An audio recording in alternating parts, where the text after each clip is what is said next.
So anyway, we're gonna be talking about having a messy life. When you hear the phrase messy life, what do you think of? This week. This week? Why was this week messy? Well, the water heater leaked, the printer broke.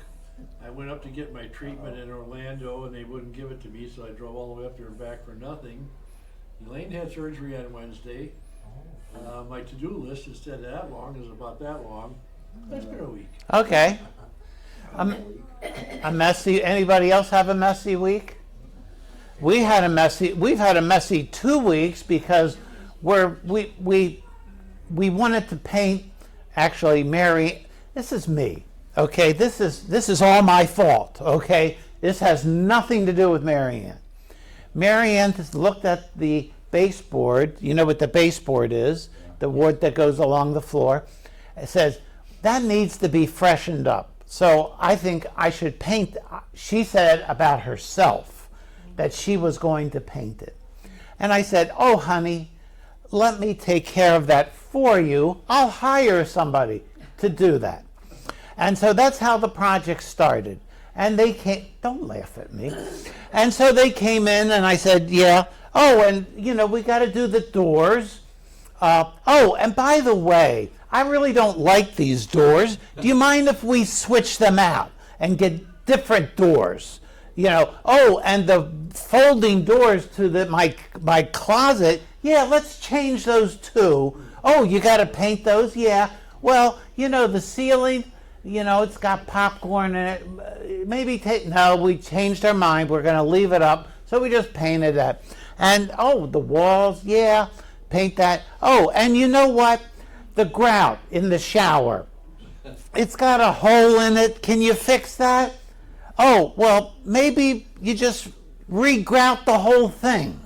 And then there's the floor with the tile. Yeah, why don't you re-grout that too? And oh, you're going to be here. Why don't you spray paint the ceiling in the garage? So that's all right. You can laugh at me. You can laugh at me. I'm a target. I got a target painted on me. So anyway, and now we are in 2 weeks, and they were supposed to come Thursday. Well, one of them is sick, and they were going to come today. I just got a text message. The other guy is sick, and so they're supposed to come tomorrow. So life is messy, and sometimes messy looks like this. Have you ever been in a house like this or a room like this? I'm sorry? My friend Bonnie and George. Okay. Your friends? Maybe a parent? Is your, Looks like somebody's painting and moved everything. okay. My aunt, who is 96, went under hospice care, and so they brought in a hospital bed. It took them hours to carve out some space to squeeze the hospital bed in, but there's nowhere to sit in the room.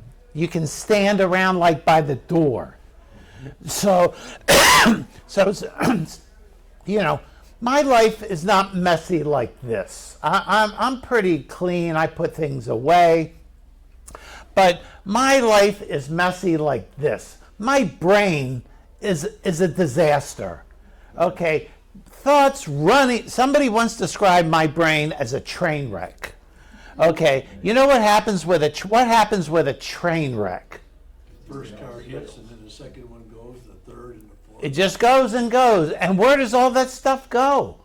Everywhere. And so, life, my brain is like, I'm going to concentrate. Who am I fooling? I can't concentrate. I'm forever being distracted. And, I don't know what kind of life you have, but I suspect you have some element, some carved out corner is messy. And maybe your messy life is like this. Tri-Tide Power Pods with 85% more time in every pod. Who needs that much more time?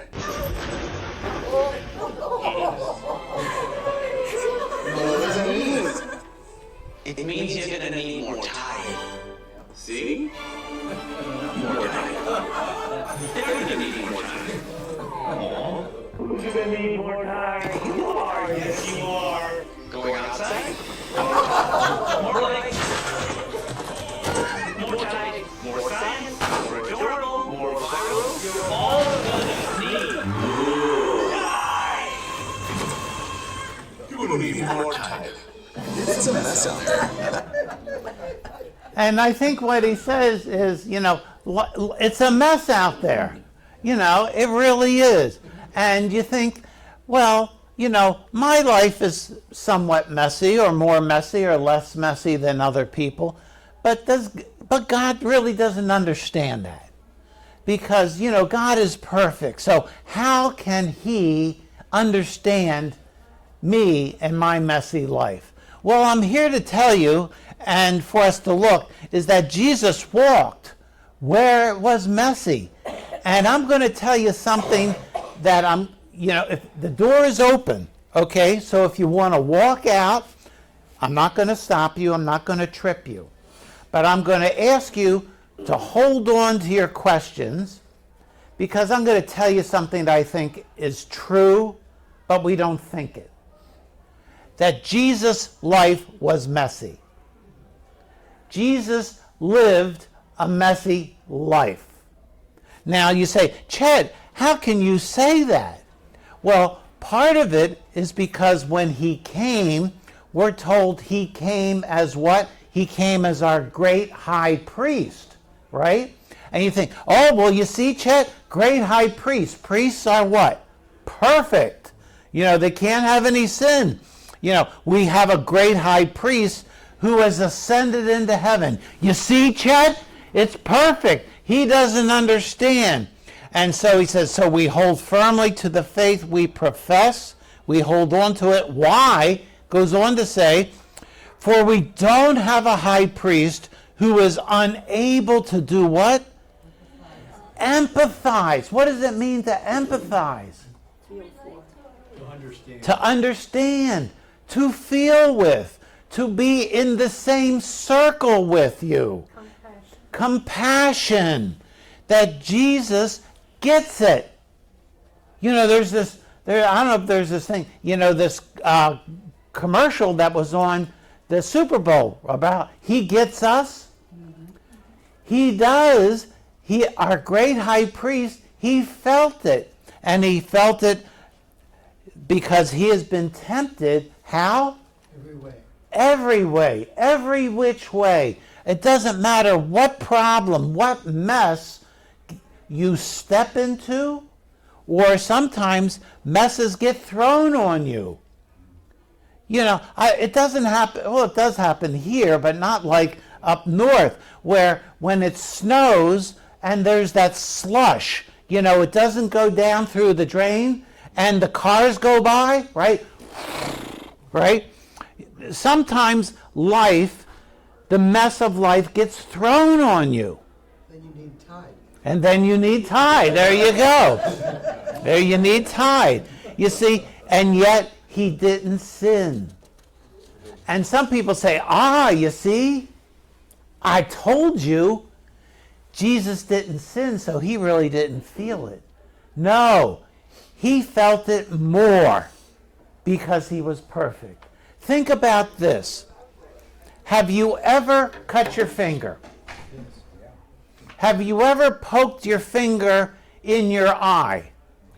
Which one hurts worse? It depends. Okay, paper cut. But what about when you get poked in the eye, that hurts. Why? Because you are more sensitive. You've got more nerve endings. It's like, there are different spots on your body that have more nerve endings. They're more sensitive. And because Jesus was sinless, he felt the messiness of life even more than we do. Because he was perfect, and yet all of this stuff was all around him. And he felt it. He understands. Think about, so we're going to look at the messiness of Jesus' life. You know, this is one of these string balls, it's a mess. Jesus' life was messy. And you're going to say, prove it to me. Well, think about his birth. Well, first of all, think about the fact that, okay, you say, well, he wasn't a messy life because look at what he did. How can you say he walked on water? He stopped the wind, he fed people. He paid tax. Wouldn't you like to have this one, to have your taxes paid by money that came out of a fish? That sounds pretty good, right? You think the IRS would accept that? Oh, I'm waiting to catch that fish. No, we're going to audit you. So, and he raised people from the dead. You see, he didn't understand. But then look at his birth. Think about his birth. Who was his mother? Mary. And what was she? An unwed teenager. That sounds like a messy start, right? Yes. And it wasn't that she had sex out of marriage. So when Joseph hears about it, guess what? He assumes she did. He assumes, and he says those 3 magic words, I'm out of here. Right? He was going to release her. But God speaks to both of them. They go through it. They have the baby not in a hospital, not in a nursery place, not even in, people have them in bathtubs. It was in a dirty, stinky stall where there were animals and animal stuff all over the place. Doesn't sound like the place you want to have a baby, ladies, does it? No. And then what happens? Herod hears all about this and says, we're going to get him, we're going to kill him. And so what do?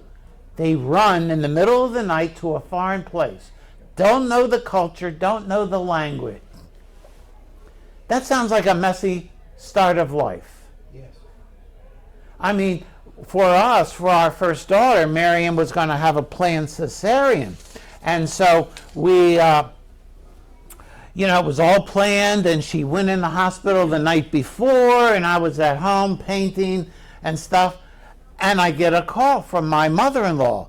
She says, you better get over to the hospital. You're going to be a father tonight. And so it's like, okay. So I went in, found Marianne, and she's laying there where she's got the little thing on her hair, holding it back. She's like, ha, ha, ha, ha, I'm having a baby. And so, she had her dinner, and she had a little indigestion. Just a little indigestion, They gave her pork and sauerkraut. Oh, I don't know what's wrong with these people. But anyway, she has her little meal, and she's got a little upset stomach. Nothing unusual when you eat pork and sauerkraut, right? So anyway, she tells somebody, and they send in an intern. They say, well, we better check you out just to be, and I need to practice anyway. So, she gets up and he looks in her, and these are his words, oh my golly. She had dilated, the baby's ready to crown. So they rush her in, I'm there, and, all of our plans, right, gone. It's a mess. It's messy. And not only was Jesus' birth messy, his life as a teenager was messy. Did any of you have messy lives as teenagers? Did any of you cause any messes in your family? You sort of get it? Did you think you were misunderstood? Of course. And it wasn't your fault, was it? No, it was your parents' fault. Now, in some way, Jesus experienced this. Remember his story? He's 12. They go to Jerusalem for the Passover, and he stays behind. They go looking for him for 3 days, right? Remember the story? It's in Luke 2. And his mother, can you imagine what your mother would say?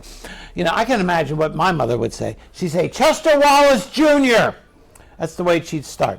But Mary says, we're looking for you. And Jesus' response is, why were you searching for me? You're misunderstanding me. Don't you understand? I was supposed to be in my Father's house. We've talked about this, Mom and Dad. Don't you get it? The tension in their there was tension in their family. And here's the way it was portrayed in The Chosen. Please, I'm just my son. Please, wait for us. Please. No, we came for the Passover, please. We thought he was in heaven. Jesus! 3 years ago. Jesus! Jesus! Eva?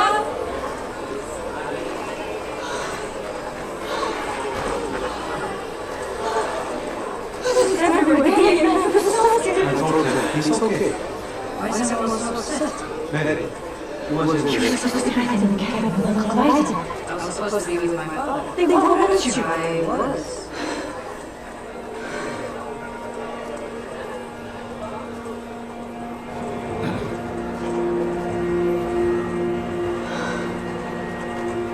You were in the temple? It was incredible. You should have seen him. He was teaching my father. The rabbis, the scribes, the scholars, they could not believe their ears. They barely let us see. Didn't you promise me in my father's house? It's too early for this. If not now, when?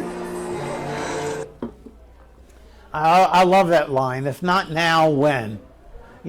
About the timing of it all. And so, there was tension in the family. And we'll read a little bit more about this in a little bit. But think about Jesus' first miracle. What was it? Changing water into wine. Remember that story? And, there is real tension here. The mother says, the wine's gone. They have no more wine.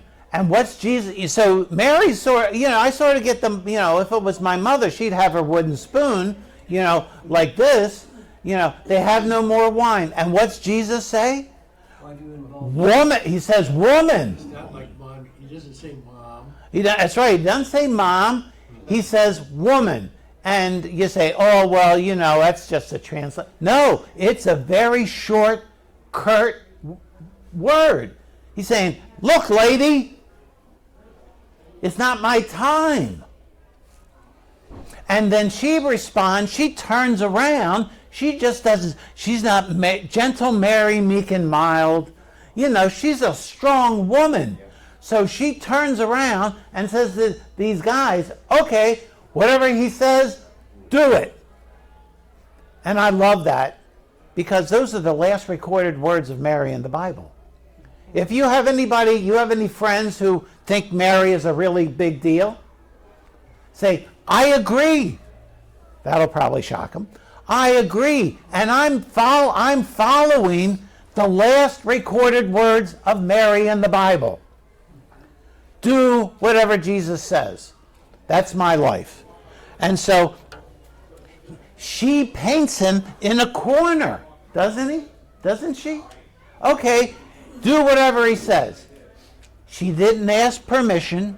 She didn't go up to Jesus and say, now I'm going to go over here and I'm going to tell these people to do. No, she just turned and went. Did your parents ever commit you to do something before you agreed to it? Did you ever commit your family to do things before talking it through? We have moved 7 times. Not all of them were, oh boy, this would be a great opportunity. No, it's like, well, I lost a job and I got to go find one, and this is where the next job was. We wound up, I'll never forget, we were in Connecticut, and my job wasn't going well. They had just moved. My office was now over the Tappan Zee Bridge. It was really far away. It was a pain. So I was looking to get another job. And I found one in Scottsdale, Arizona. You know, just around the block. And, you know, I come home and Marianne is cooking supper for us. She's great. She's got her wooden spoon, and I don't know what's in that pot, but she's just beating it to death. She is just hammering it with her, and she's crying. And I come up, gentle soul that I am, and I go like this, and she says, I don't want to talk about it. There was tension in our home. There was tension in the home of Jesus. And if you don't think that's enough, think about these two parts where his family heard about this, about what he was doing, and they came for him. Why? He's out of his mind. He's out of his mind. They thought he was out of his mind.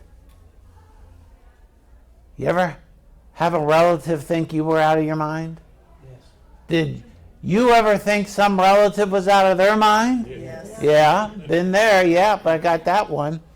And, you know, so the family, you know, this was not one of these ministries where the father and the mother and the sons and the daughters and the in-law, you know, that everybody's on staff.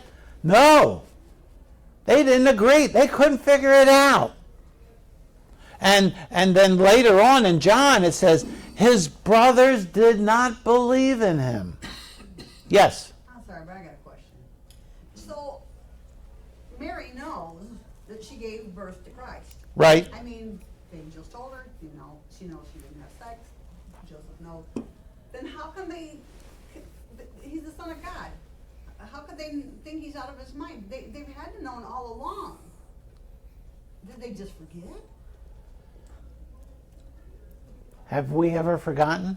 Oh, Have you ever received the promise of God and you know it's true and then go off and live differently? Yes.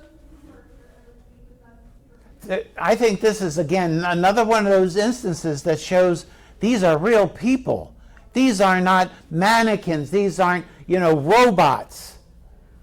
Yeah, they went through all of it. They had the promise, just like us, just like me. I know. Yes? I was going to say 15 or 16 years have gone by that time, and I'm sure that he has not indicated, at least biblically, that he's done anything for ministry up until that point. So it was probably pretty easy for them to forget. It could be. Some people, the Bible is silent, and so when the Bible is silent, it's Chet, shut up, okay? But some people have put together what I think is an interesting idea. Okay, I will only say it's an idea. I can't prove it's true. But you notice we have Mary and Joseph together, right, at the birth. And then they come back from Egypt. We got Mary and Joseph. And then we have Mary and Joseph when he's 12 at the scene that we saw in Jerusalem, right? Joseph disappears from the record, from the history. It's like he's not there. But Mary is there all along. She's there. And then she's also there in the book of Acts, in the upper room when they pray on Pentecost. So people say, well, what happened to Joseph? Some people think, and it sort of makes sense, but again, I can't prove it, that Joseph died sometime after that trip to Jerusalem for Passover, that Joseph died. And this is one of the reasons they say Jesus didn't start his ministry earlier, because he had to stay, because he was the eldest son. He was responsible for taking care of Mary and the family. So whatever, he was a carpenter. It doesn't mean just working with wood. It could also mean stone. That he was engaged and responsible for the family up to the point he was 30 years old. And that's when his ministry started. So can't prove any of that. Makes a lot of sense. But, and the record is silent. But Jesus, was in a family. And even though he was and is perfect, can you imagine living with somebody who's perfect? Anything that happens, it's never them. But, so thank you for the great question. So, and then, he's got problems with his family. And he's got problems in his ministry is messy. He goes back to his town. He tells them that he's the Messiah. And what do they want to do? Throw him off a cliff. Doesn't sound like he's, very popular. He said the truth. And what was their response? Get rid of him. Throw him off a cliff. And he's going through his ministry. His ministry was not moving from one cloud to another, from one mountaintop to another. He was exhausted. It was hard work. Because why else? Remember, they go out onto the Sea of Galilee and a storm comes up and the disciples are freaking out. And where's Jesus? Sleeping. He's asleep in the back of the boat. Let me tell you, you got a small boat in a storm, you got to be dog tired to be sleeping through that.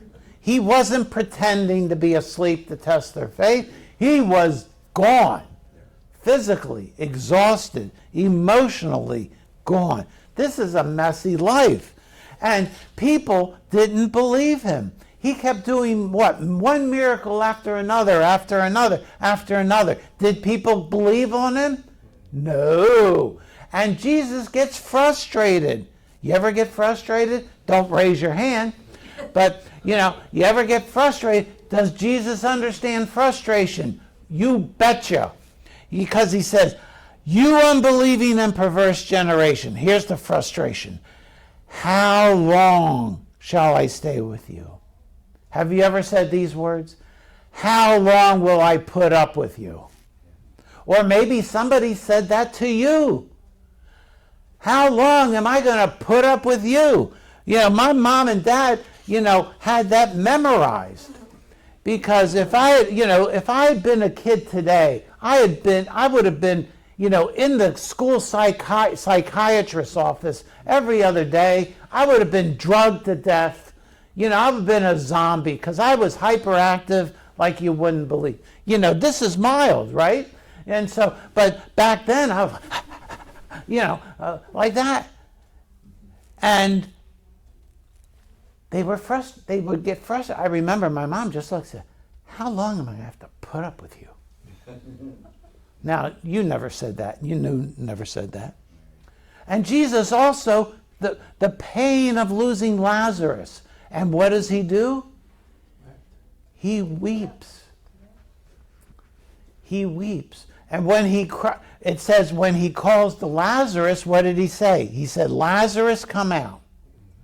And just so you know, it wasn't like this. Lazarus, would you mind coming out, please? No, he yells, he screams because he's so angry at death. And it's a command, and it's a yelling. It's like what a wild animal screams. It's like how he yelled. He had a messy life. And then he's in the Garden of Gethsemane. Talk about messy. My soul is overwhelmed with sorrow. Boy, is that a messy life? He's so upset. He's so distraught. And being in anguish. He's in anguish. What's anguish? frustration. It's fear. Overcome. It's like a tsunami has come over him. He knows what's coming. He knows what's coming. And it's not just the physical, which is awful, but that he's going to take on the sin of us all. And how distasteful that would be to him. And he's in the garden, and then what happens? He's betrayed, right? He's betrayed by a close friend. He's arrested. He's abandoned by his closest friends. You ever been there? You ever been abandoned by your friends? Jesus gets it. And then he goes to a rigged trial. You know, this was not an episode of Perry Mason or Law and Order or Blue Bloods. We're trying to find the truth. They could care less about the truth. They just wanted to get rid of this troublemaker. And that sounds like a messy life, doesn't it? Yeah. I don't know if you ever thought of it. I was like, wow, his life really was messy. And the question is, so what? What's the big deal? You know, the big deal is that God knows the beginning from the end. And he didn't walk away or turn away from a messy life. He didn't say what many of the people would say to you and me today is, now, God wants to save you, but before he saves you, you've got to fix yourself up. You've got to make yourself presentable to God. You've got to achieve so many things. You got to do this. You got to live a certain way. God came to save people who were in a mess. He did that. That's why it's so important that God accepts messy people. He loves on messy people. Remember the son who got his inheritance early, left, threw it away, and comes back? He had lived what? A messy life. And what's the father do? Runs after him, takes off after him, hugs him, welcomes him, loves on him. That's the heart of God. You see, God's not limited to use only good things, only to use positive things. And I think the best example I can use of this are Legos. Okay? There was a guy, his name was Ole Kirk Christensen. He was a carpenter, and he came up with this, he went overseas to work, and he saved his money. He then came back home, and he got married, and took the money he saved and bought a carpentry shop. And he started doing what carpentry people do. You know, they do carpentry stuff. And then in 1932, he said, you know what? I can make these blocks, these wooden blocks, that you can build stuff with. What an idea. It's great. His children were playing one day in the carpenter shop, and they were playing with, you know, when you plane, you know, you take the plane and the little pieces of wood come off. They were playing with that, and they decided they were cold, so they made a fire with that stuff. Guess what happened? The place burned down. So he borrows some money, and he builds bigger. He builds bigger. And so he then, you know, the company's starting to make these wooden bricks that fit together. And somebody came up with the idea in 1947 about using plastic. And everybody went, oh, poo-poo on plastic. I mean, it's really craftsmen, right, to use wood, right?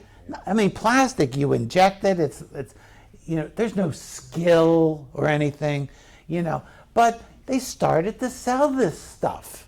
They started selling these plastic things. Well, then that factory burned down. Okay? And so they build an even bigger factory. Okay? They build this bigger factory.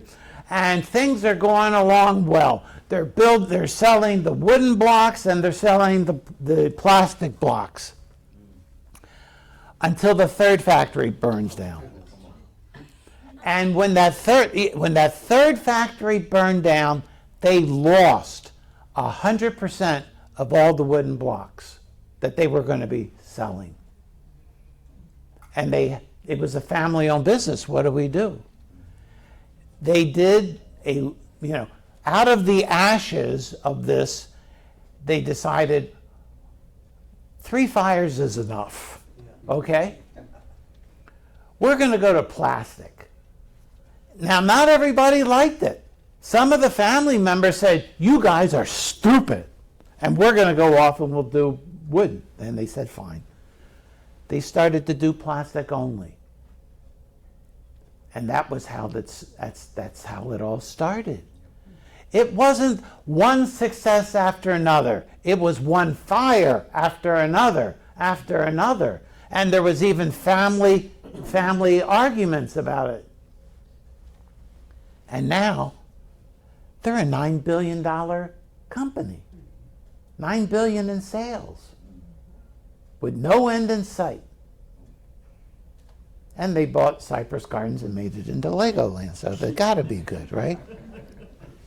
You see, we think, well, if there's problem and if there's pain and there's failure, God can't be in it. God can't use that.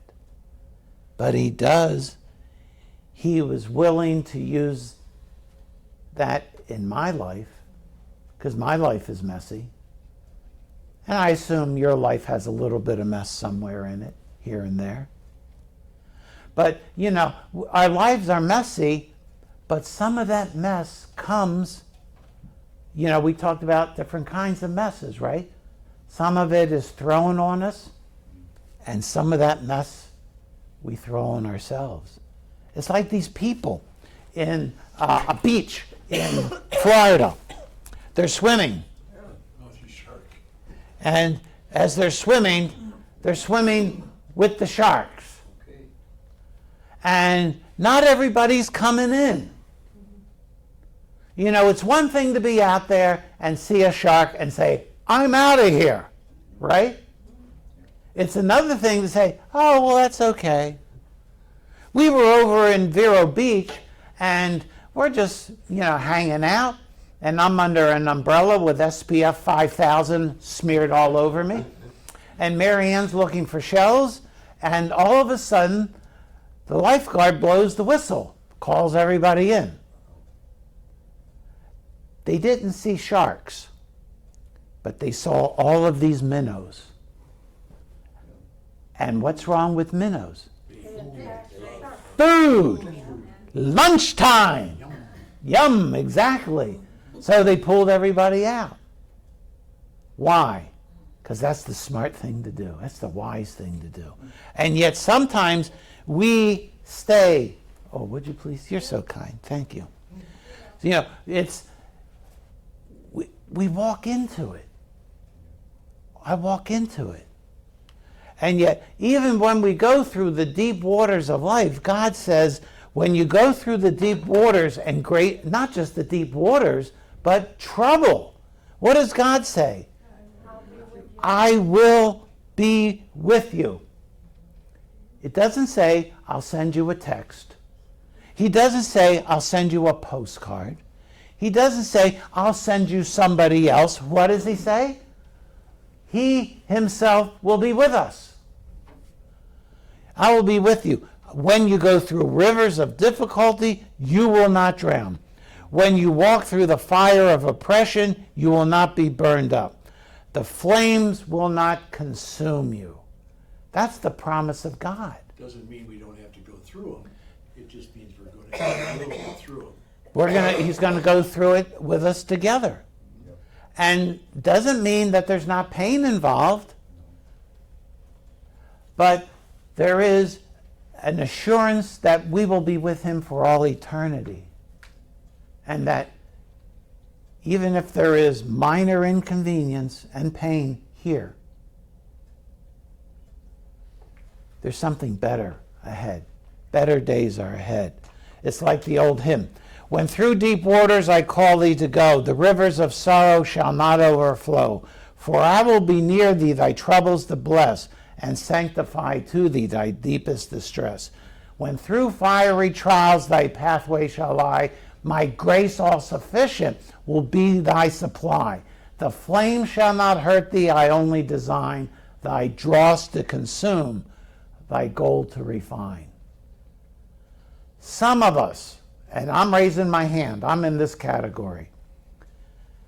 I'm stubborn.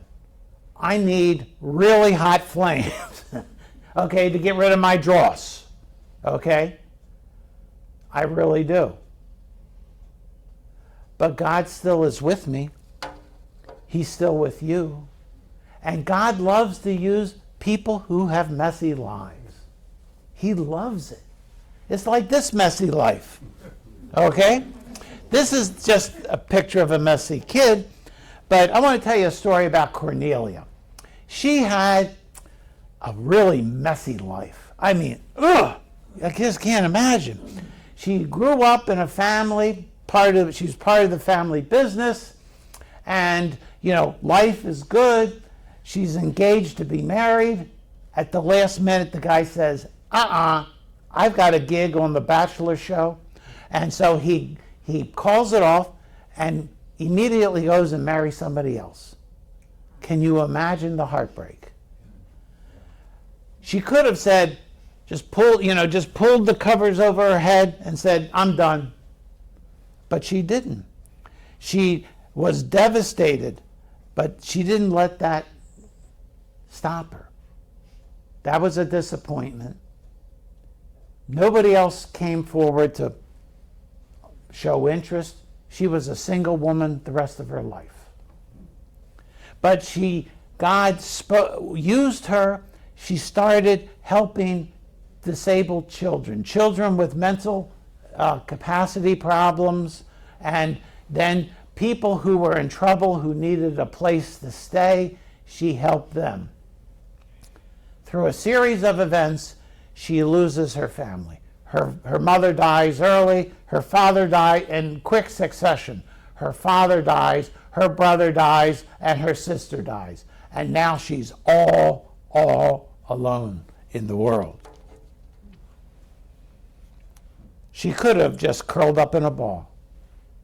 She could have just said, I'm done with life. Don't bother me. I'm just going to go hide somewhere. But she didn't.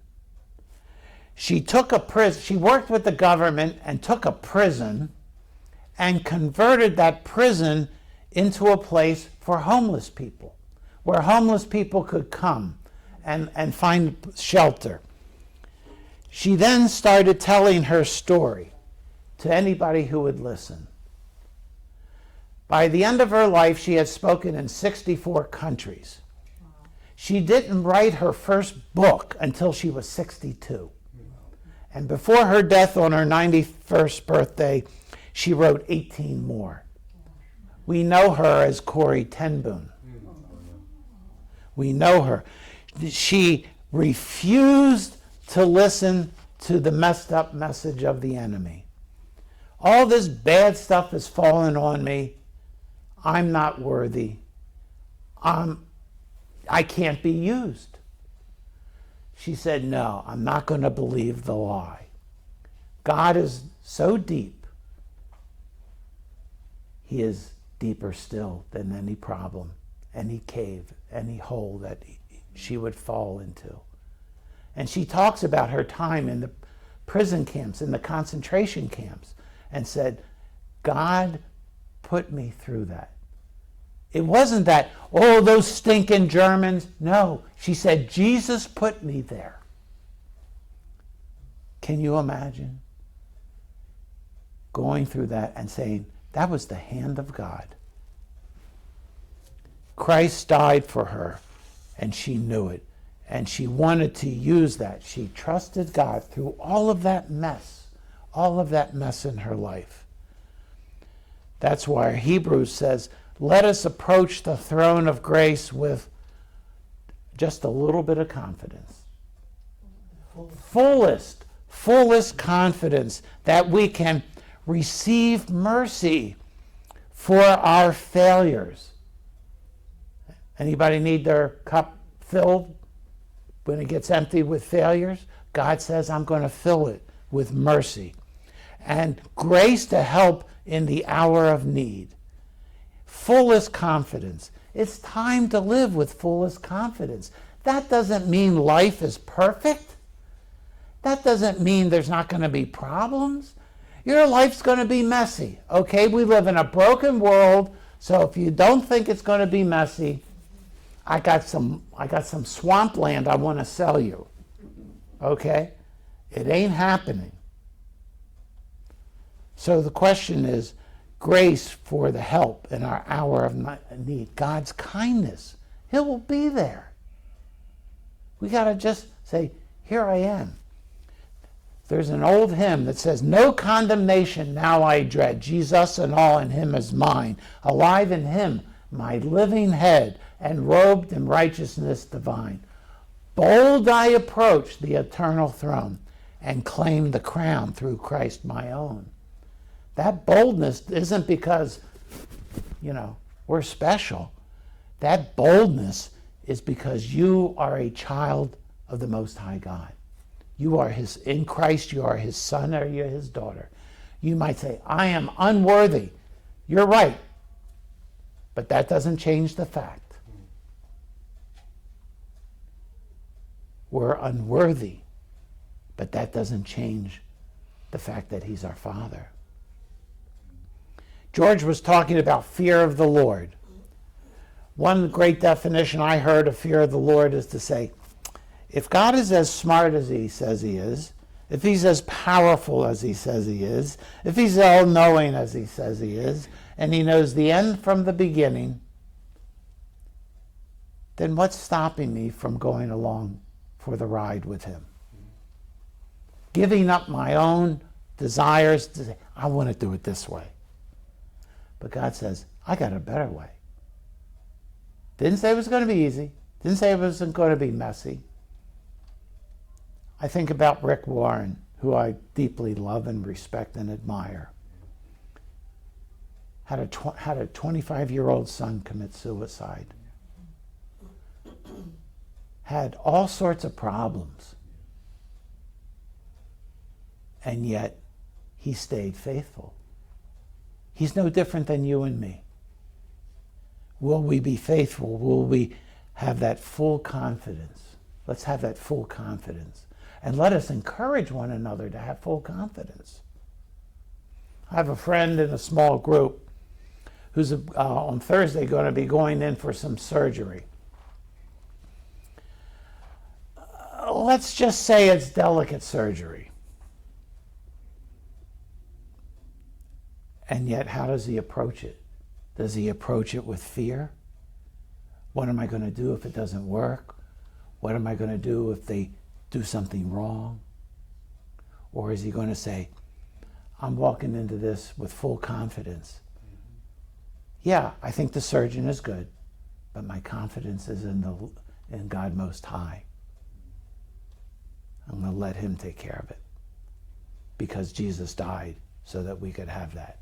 Would you pray with me? Our Father and our God, I'm so grateful that you are with us here today. I'm so thankful that Christ died, and I'm really, really grateful that you gave yourself. You came into a messy world, and you didn't live in a bubble. You lived with messy people. So you know what it's like. Thank you that we can run to you with our mess, and you receive us, accept us, and walk through life with our mess. Change us, O God, in Jesus' name. Amen.